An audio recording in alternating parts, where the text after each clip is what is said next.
Hello, thank you for joining in and watching this video. So whether you are starting and preparing for the retreat that we have together, or whether you are starting couples work with me or someone on my team, we are happy that you are here and part of this process. And the purpose of this video is just to walk you through the Gottman Sound Relationship House, just so that when you look at your report with me or one of the associates, then the report will make a lot more sense, because the report will break down where you are in the relationship with these different areas and identifying your strengths and areas of growth in each one. So let me just kind of break it down for you. So this Sound Relationship House is based on 50 years of research that John and Julie Gottman had done. And he wrote the book, 7 Principles for Making Marriage Work, first. And then in that he did talk about the metaphor of the house and how the relationship is built on this solid foundation of the friendship. And then later on, he developed this actual image of the house that included the trust and commitment as well. So that came in a little bit later. So let me just kind of walk you through, and then you can also start to kind of think about what you feel like are your strengths and areas of growth in each area, in each level of the house.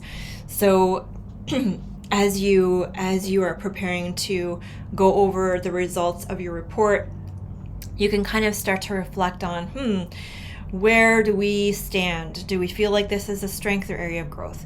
So the bottom 3 layers here of the house form that foundation of the relationship. So that is the friendship foundation. So the love maps is how well the two of you know each other. So understand the inner workings of each other's minds and hearts and what's going on in your lives, various stressors that might be happening, who your favorite family member is, what their passions are in life, what their dreams are in life, what their likes are, preferences, dislikes, etc. So the love maps, even what their favorite tree is. Like, there's so many obviously things to know about a person, and it's not enough to just have known them or gotten to know them in the dating phase. It's also important to continue to get to know them and continue to replenish and renew those love maps, because they change over time, right? We all evolve as people over time, and what someone's favorite band was 5 years ago might be a different band or a different kind of music, even compared to what they like now. So it's important to continue to renew those love maps, how well you know each other.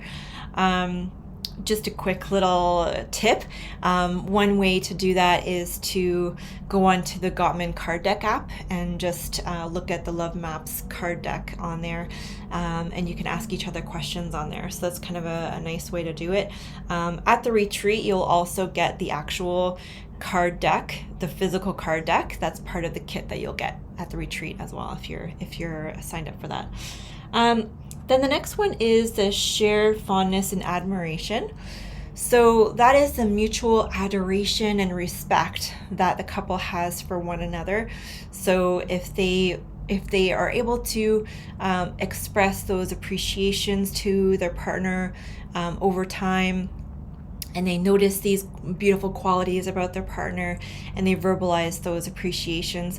Sometimes we can kind of take our partner for granted, and we might notice these things, but then we don't relay it. We don't say the words of, oh, you know what, that was really generous of you. Thank you so much for thinking of me, or considerate, or whatever the case might be. But being able to actually express it is another piece.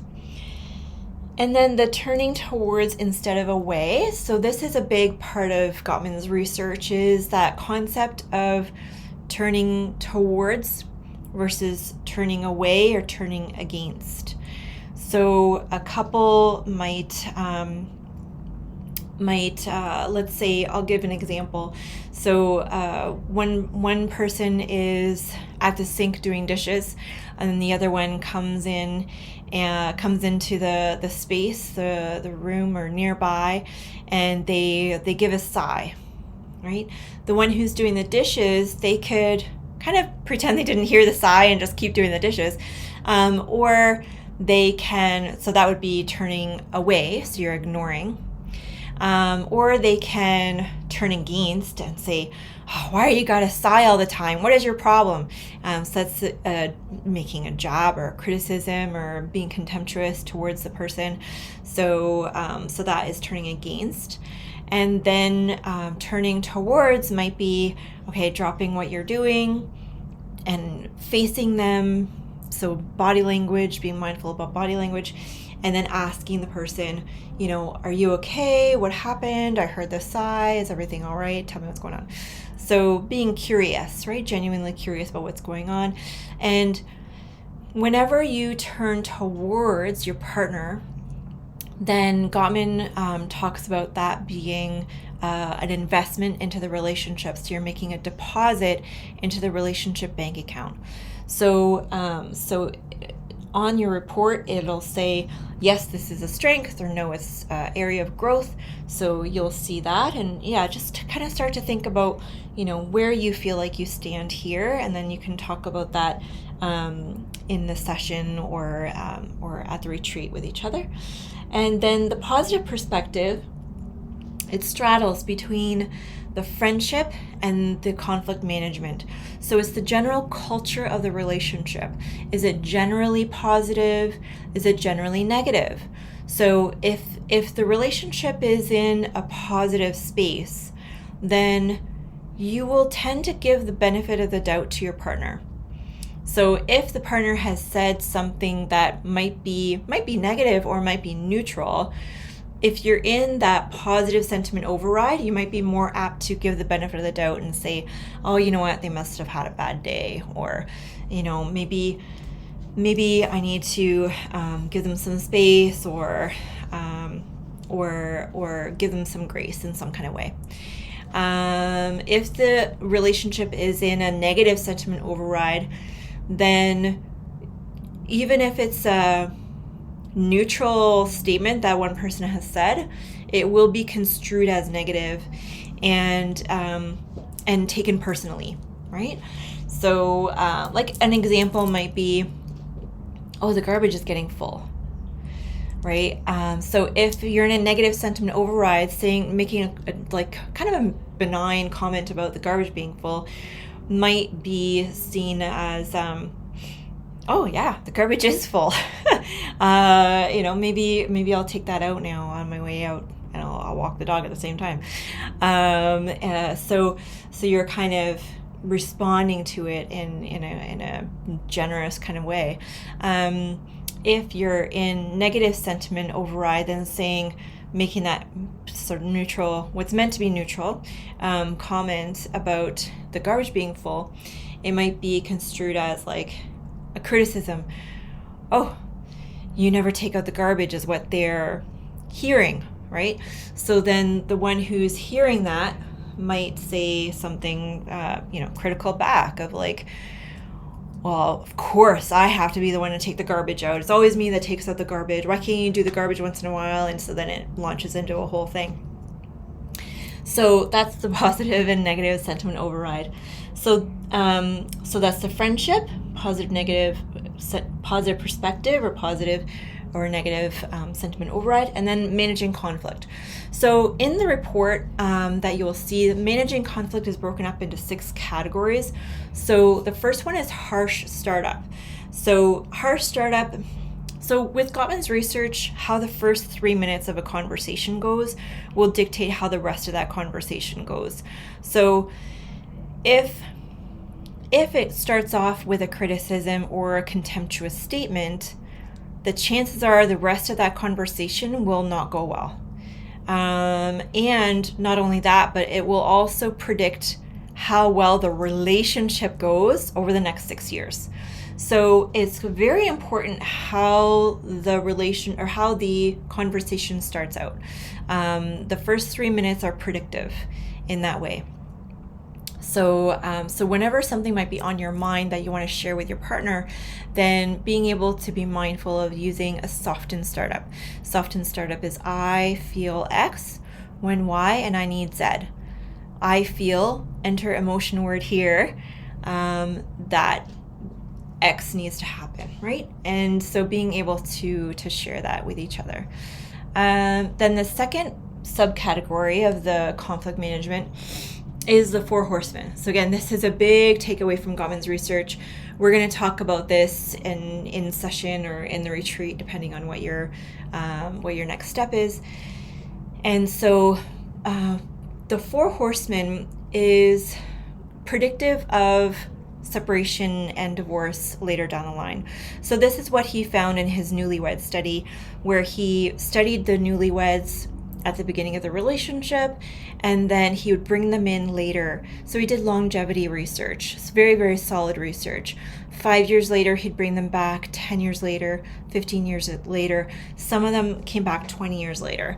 And so he was still kind of seeing what are the long-term results with these couples, right? So he was able to backtrack and figure out, okay, for those couples who maybe they're miserable in the relationship, so he calls those the disasters of relationships, or maybe they are in the relation, or maybe they're divorced or separated. So comparing those couples to what he calls the masters of relationships. So the masters are those couples who have stayed together and they're happy, they're content, they're satisfied in the relationship. So what he found is that those couples who were either dissatisfied or that they were no longer together, when he looked back at the beginning of the relationship, he noticed these 4 traits or qualities of the relationship that predicted that long-term demise, right? So the 4 qualities, the first one is criticism. So making any kind of critical, blaming kind of statement towards your partner. So any statement that starts out with you are, you never, or you always, those are considered criticisms. Okay. And then the second horseman is defensiveness. So obviously, human nature, if we feel like we're being attacked, we might defend ourselves, explain ourselves. We might play the victim role of, oh, why are you always picking on me? We might counterattack. So we might say, well, you think I do this, but you do this. And so then they get into that whole cycle, right? That whole negative spiral that happens in couples where one person might be attacking, the other person might be either shutting down or defending. So that brings us to the third horseman, is the stonewalling.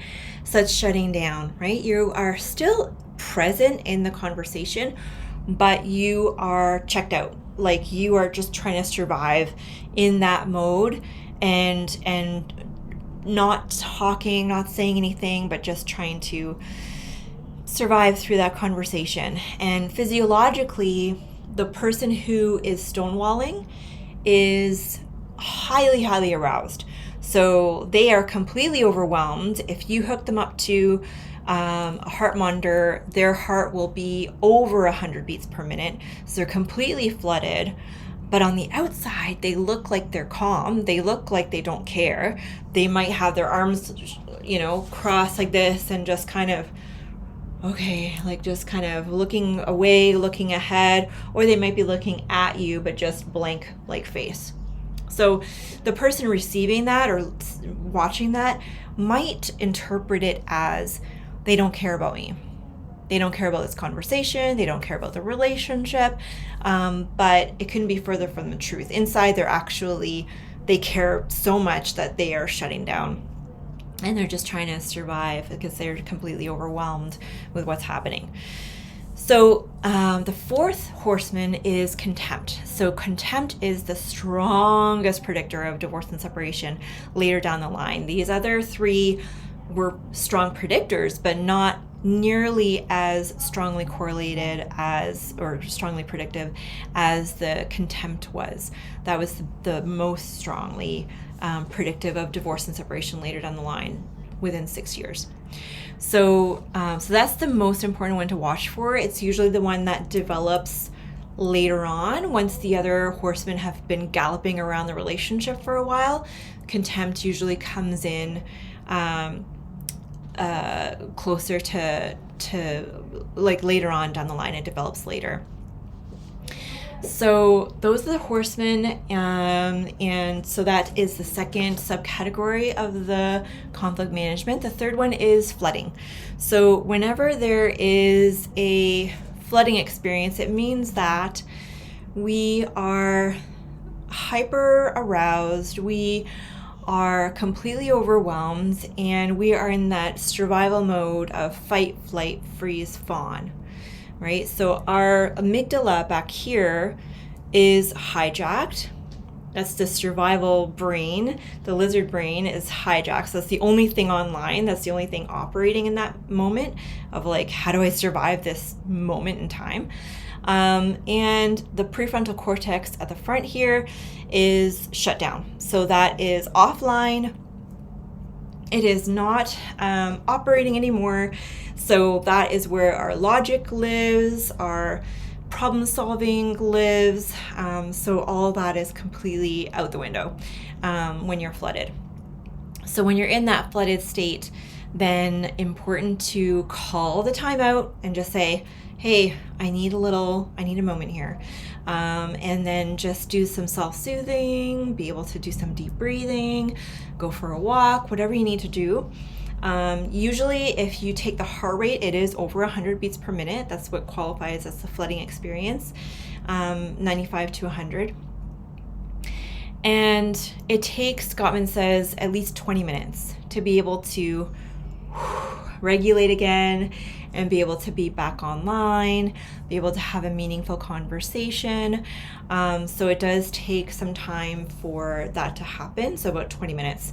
So Gottman says if you're gonna be calling a timeout and you're in the middle of a fight, a conversation, a heated disagreement, then call the timeout and at least let 20 minutes pass, no more than 24 hours, because you do want to be able to resolve it, and then do that piece of coming back and then resuming the conversation. So that's the first three pieces of the conflict management: harsh startup, horseman, flooding. The fourth one is accepting influence. So this is pretty self-explanatory. It's how well you accept the opinions or input of your partner. So it could be just in terms of maybe a decision that is being made, or like sharing something about something that we're going through, like with work or something like that, or like a dynamic that we might be having with a family member or friend or something like that. It could be about anything, honestly, but just the concept around being open to your partner's opinion and being able to respect their viewpoint, and taking that into account. And then the fifth one is compromise. So again, pretty self-explanatory. It's being able to find that middle ground, that negotiation between the two of you of what you are willing to come together on, and find that compromise where it can be a win-win, potentially in the relationship if you're facing something together. The last one, the sixth subcategory of conflict management from the Sound Relationship House, is repair attempts. So this was a really big takeaway as well from Gottman's research, is how well the couple is able to make those amends after some kind of rupture has taken place. So he found that the masters of relationships did this really, really well. So they were able to fairly quickly identify when something went awry. So if one of the horsemen came galloping around, then they were able to identify it fairly quickly and then be able to kibosh it fairly quickly as well. So it didn't happen as often, but when it did happen, they dealt with it fairly quickly. So a repair attempt can even just be as simple as just making an apology. It can be something physical, like rubbing the other person on the shoulder or giving them a hug after you've had kind of a difficult conversation.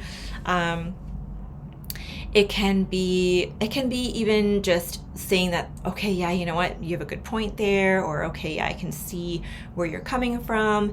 Any kind of softening like that, where you're basically letting your partner know, yeah, we can disagree on things, but I still love you, I still honor you, I still cherish you, I still respect you, and we're gonna figure this out together, right? So those are all repair attempts. So moving back to the sound relationship house, so we talked about the friendship, the positive perspective, the conflict management. So the next piece is making life dreams come true. So it's a little bit of a misnomer in terms of it's not to do with your couple goals together, because that's actually captured under shared meaning. But it's more to do, especially in the report you'll find, it's more to do with, are there gridlock issues getting in the way of our relationship and being able to envision that future together, that life together, what we're both wanting? Are we on the same page with that? So are there gridlock issues that are getting in the way? These gridlock issues where they keep coming up over and over again. We are locking heads on it. We can't see eye to eye. We talk over each other and we are entrenched in our position and we're trying to fight for our position on this thing, right? So that's a gridlock issue. So are there gridlock issues that are presenting themselves in the relationship that are making it hard to communicate, hard to talk to each other about certain things, maybe certain hot topics? So you want to be able to, and we'll talk about this in the retreat or in our work together, you want to be able to move from a gridlock issue to a dialogue. So being able to understand each other, hear each other, be genuinely curious about what the other person is saying, and be able to be open-hearted to what they are saying and taking that in. So it's okay for couples to have certain things that come up over and over and over and over again. So in Gottman's research, he calls that perpetual issues. These are issues that are not going to go away. They are maybe lifestyle differences, personality differences, religious differences, cultural differences, family of origin differences, differences in terms of maybe one person is more punctual, the other person tends to be more late all the time. All kinds of those kind of differences that keep coming up over and over again in different kinds of ways. Maybe one's an early bird, the other one's a night owl. So it just depends on what is presented here to you. But every single couple experiences that, right? Every single couple. So with Gottman's research, he found that these perpetual issues take up a significant portion, 69%. I'll quiz you on that later, but so 69% of the issues that couples face are perpetual issues, that they're not going to go away, right? Versus 31% are solvable. And you can figure it out and move through it fairly quickly and easily, and then you're done with it, right? So the perpetual issues take up a lot more time and energy because they're just more prevalent. So the idea of making life dreams come true with the sound relationship house here is, are we in a gridlock, or are we open? Are we understanding? Are we hearing each other? So that's strength or area of growth. You can decide for yourself where you think you stand, and then do let us know. The tippy top of the house here is the creating a shared meaning. So with that also has 4 different subcategories, and I'll try to move through that fairly quickly. So rituals of connection are ways of being able to connect with each other on a regular basis that you count on, that is part of your rhythm and routine of the day, of the week, of the month, of the year. So a daily ritual of connection might be just how you say good morning to each other, how you come together at the end of the day, how you have dinner together, etc. How you talk about your days. The weekly ritual of connection might be a date night. The monthly ritual of connection might be having a day away. I'm taking like a road trip and doing a road trip like once a month, maybe. Annual ritual of connection might be like what Julie and John Gottman do.